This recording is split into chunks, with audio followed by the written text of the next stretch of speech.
The Dunu TITAN S1 was one of the most beloved IEM for a very long time, and even in today's highly competitive market, I still consider the original to be quite competitive. But of course, now we have the new release, the TITAN S2. This thing has a lot to live up to. The question is, of course, does it do that? Let's find out. Hey friends, Timmy here. Welcome back to another video on Giz Audio. Today we have a review of the Dunu TITAN S2. Now, I'll say right off the bat, if you're a fan of the original TITAN S, the TITAN S2 is quite different. The original TITAN S is more of a mid-centric IEM, with the mid-range or the upper mid-range being the most forward thing, while the treble and the bass kind of take more of a back seat, more of a supporting role, if you will. The TITAN S2, on the other hand, is more of a balanced V-shape kind of signature. You get a good amount of mid-bass and sub-bass, and also quite a bit of treble as well, mainly in the lower treble area. In the vocal department,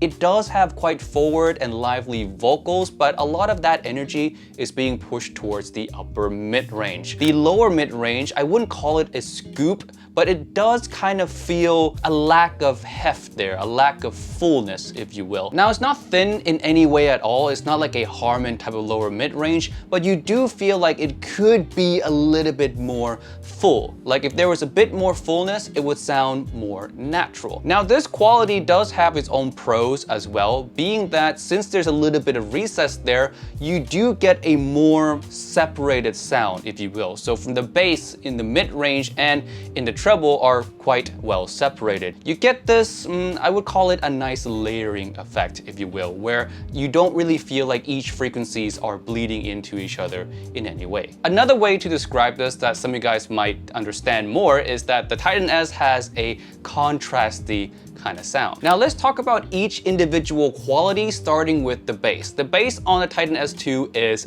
punchy, and it's a clean punch as well. You don't notice any kind of slow or muddy kind of quality with the bass at all, which is something that I can appreciate. Now, in terms of if it's loud enough, if it's a lot of bass or not, I would say so. It has just enough bass to give song a sense of body, while at the same time really not being too much at all. So it's not bass head territory, and it's also not too little. It's right in the middle there. In terms of mid-range, I do like the extra energy it gives to female vocals and a lot of instruments. You do get quite a bit of clarity as well that comes with that, but at the same time, it's not the most natural sounding mid-range. I do feel that bit of recess in the lower mid-range that kind of gives this a V-shaped mid-range kind of vibe. However, I do think this is a tastefully done V-shaped kind of mid-range. It's not too recessed, it's not muddy, it's not overly bright that it's unlistenable or anything like that.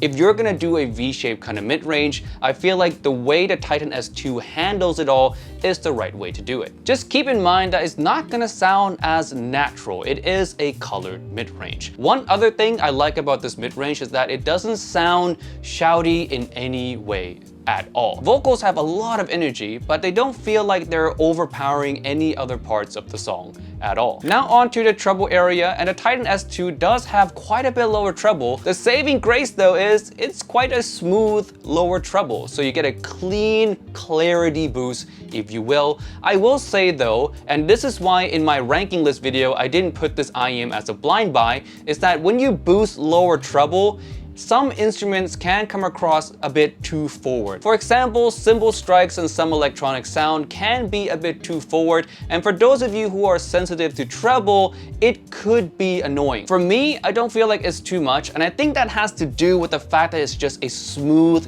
clean bump. The way the boost is done here on TITAN S2 is way safer than peaky lower treble or peaky upper treble. But yes, if you know you're sensitive to treble, just try out the TITAN S2 before you purchase. Now, timbre-wise, I would say that this has decent timbre. It's not gonna have the most smooth and natural decay because it is a boosted lower treble, but again, it's done quite tastefully, and I don't really notice anything annoying in the timbre or anything that's too unnatural. Next is the technical performance. Let's bring up my scale right here, and I will put the TITAN S2 cleanly above the Aria 2. The way the lower treble is done here in relation relationship with the mid-range gives the Titan S2 this extra bit of clarity and a more detailed-oriented signature. Now it is comparison time, starting off with the comparison with the original Titan S. Of course, again, like I said, the Titan S is more of a mid-centric kind of listen, a bit safer of a purchase as well, especially if you know you love vocals.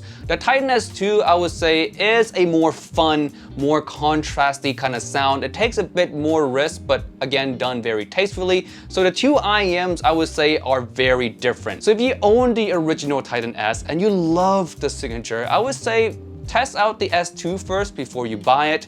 But if you think the original is boring, it's not engaging for you, then the S2 might be a better choice. Next comparison is with, of course, the Aria 2. Now, if you guys did not know, the original Aria and the original Titan S were the two kind of big boys back around 2.5 years ago. So now they both have their updated version. So how do the upgrades compare to each other now? The Aria 2, I would say, is a safer purchase. It doesn't have a lot of lower treble like the Titan S2. It's a more kind of balanced, warmer kind of signature.